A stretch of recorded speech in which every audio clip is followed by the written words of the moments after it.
The emergency floodlights cast harsh shadows across the drained pool as Sarah descended the ladder into the deep end.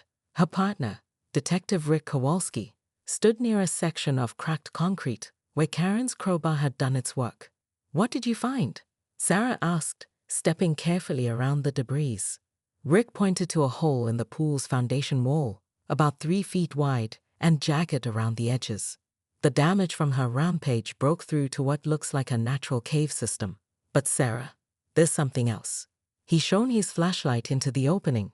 The beam revealed a narrow tunnel that extended beyond the light's reach, but what caught Sarah's attention were the scratches on the walls, deep gouges that looked almost like claw marks. "Jesus," she whispered. "How deep does this go?" "We don't know yet, but we found these near the opening." Rick held up an evidence bag containing what looked like bone fragments and a child's sneaker, faded and partially decomposed. Sarah's blood ran cold. "The Martinez family. That's what we're thinking. But there's more. We ran a check on property records for this area. Turns out there were several unexplained disappearances over the past 20 years, all from this neighborhood. And Karen knew about this. Had to. Look at this." Rick showed her another evidence bag, this one containing a leather-bound journal. "Found it in her pool house. It's like a catalog of incidents.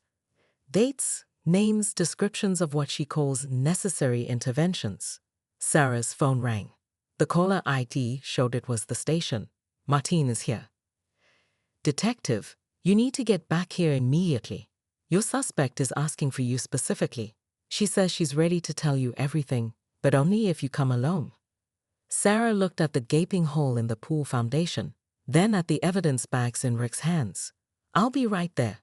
20 minutes later, she was back in the interrogation room. Karen sat calmly, her hands folded in her lap, looking almost serene. "You found the cave," Karen said before Sarah could speak. "I wondered when someone would finally break through. The pool was built to contain it, you know, to keep things manageable." "Contain what, Mrs. Whitmore?"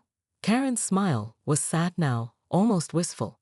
"My husband's company didn't just relocate the previous residents, Detective. Some things that live in the dark don't relocate easily. They require feeding." "You're talking about murder. I'm talking about sacrifice. About keeping the neighborhood safe from things that go bump in the night. Do you think it's a coincidence that Willowbrook Estates has the lowest crime rate in the city? The highest property values? The most compliant residents?" Sarah felt sick. "How many people have you killed?" "Killed? Detective, I've never killed anyone.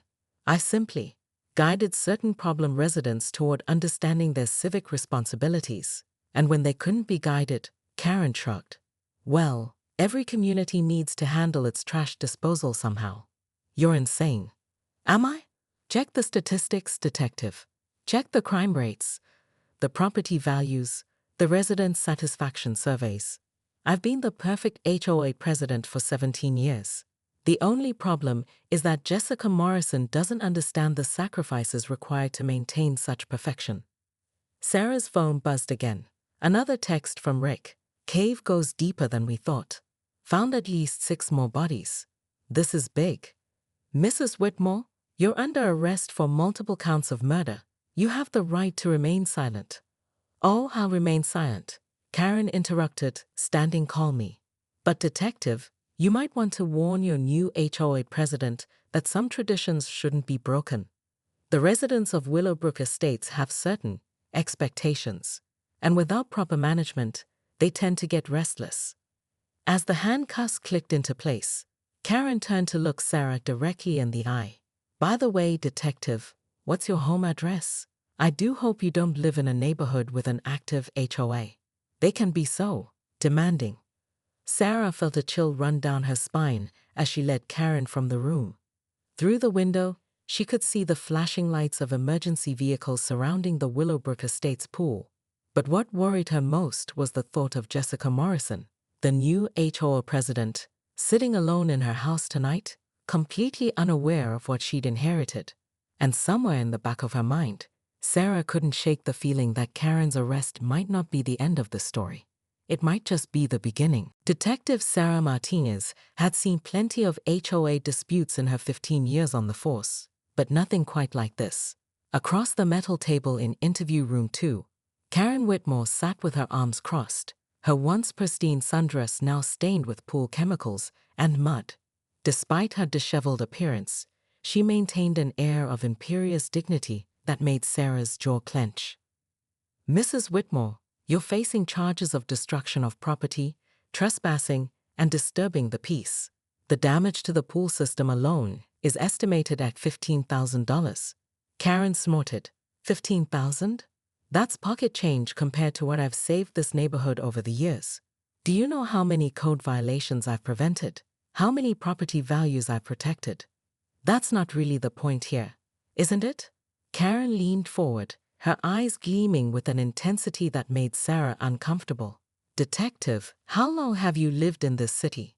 "Ma'am, I'm asking the questions here. Humor me. How long?" Sarah sighed. 8 years.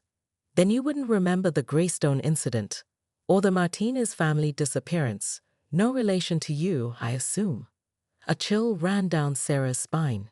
The Martinez case had been before her time, but she'd heard whispers. A family of 4 had vanished from their home in Willowbrook Estates 12 years ago, leaving behind only their car and a house full of belongings. The case had gone cold within months. "What do you know about the Martinez family?" Karen smiled, but it didn't reach her eyes. "I know they violated 17 different HOA covenants in their first month. I know they ignored my warnings about proper lawn maintenance and unauthorized exterior modifications. And I know they learned the hard way that some rules exist for very good reasons." "Are you saying you had something to do with their disappearance?" "I'm saying I'm very good at my job, detective. Was very good, until those ungrateful neighbors decided they didn't appreciate my thoroughness." Sarah felt her pulse quicken. "Mrs. Whitmore, I need you to be very clear about what you're telling me." Karen stood and walked to the small window, gazing out at the parking lot.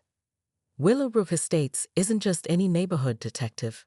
It was built on land that, well, let's just say the previous owners didn't leave willingly. The developer, my late husband's company, had to make certain accommodations to secure the property." "What kind of accommodations?"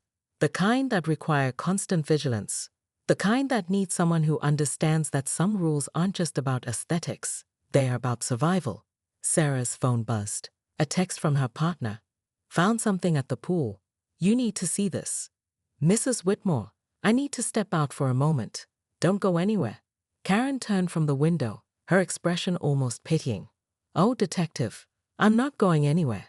But I have a feeling you're about to understand why I've been so protective of my neighborhood." As Sarah left the room, she heard Karen humming softly to herself, a children's lullaby that somehow sounded deeply unsettling in the fluorescent-lit interrogation room. The underwater pool lights flickered once, twice, then exploded in a shower of sparks as Karen Whitmore's crowbar connected with the control panel for the 3rd time. Chlorinated water sloshed over the pool deck as she waded knee-deep through the shallow end, her floral sundress clinging to her legs, designer sandals long since abandoned on the concrete. "This is what happens when you ignore proper procedures," she shrieked at the gathering crowd of horrified neighbors. 17 years I've been HOA president, and this is the thanks I get." The pool pump wheezed to a stop, leaving an eerie silence broken only by the gentle lapping of water against the sides and Karen's labored breathing. Her perfectly coiffed blonde hair hung in wet strands around her face, but her eyes blazed with righteous fury. "Karen, what the hell are you doing?" shouted Mike Chen from the pool gate, his phone already recording. "You're destroying community property." "Community property." Karen spun around, crowbar raised like a weapon. "I am this community. I sacrificed everything for Willowbrook Estates, and how does the board repay me? By voting me out. By installing that 20-something bimbo Jessica as president." The crowd murmured uneasily. Everyone knew about last week's emergency board meeting, where Karen had been removed from her position after complaints about her increasingly erratic behavior. The final straw had been her attempt to fine the Johnson family for their child's chalk drawings on their own driveway. "You're all ungrateful parasites," Karen continued, her voice cracking with emotion. I've maintained property values, enforced standards, kept this place civilized. And this is how you thank me. She swung the crowbar again, this time at the pool's AED mood lighting system. Sparks flew as the rainbow illumination died, plunging the evening gathering into the harsh glare of the security floods. Someone call the police. Mrs. Rodriguez whispered urgently to her husband. Already on it, Mike replied, his fingers flying over his phone screen. Karen heard the exchange and laughed bitterly. Go ahead, call them. They'll understand when I explain what's really happening here. You people have no idea what you've unleashed. The pool's filtration system groaned and died as Karen's crowbar found its mark again. Green-tinted water began to cloud, and the smell of chlorine mixed with electrical burning filled the air. Karen, stop. It was Jessica Morrison, the new HOA president, pushing through the crowd. At 28, she looked impossibly young and competent in her business casual attire. This isn't going to solve anything. Solve anything? Karen's voice rose to a near shriek. Little girl, you have no idea what you've gotten yourself into. This neighborhood has secrets, and I'm the only one who knows how to keep them buried. In the distance, sirens wailed, growing closer by the second.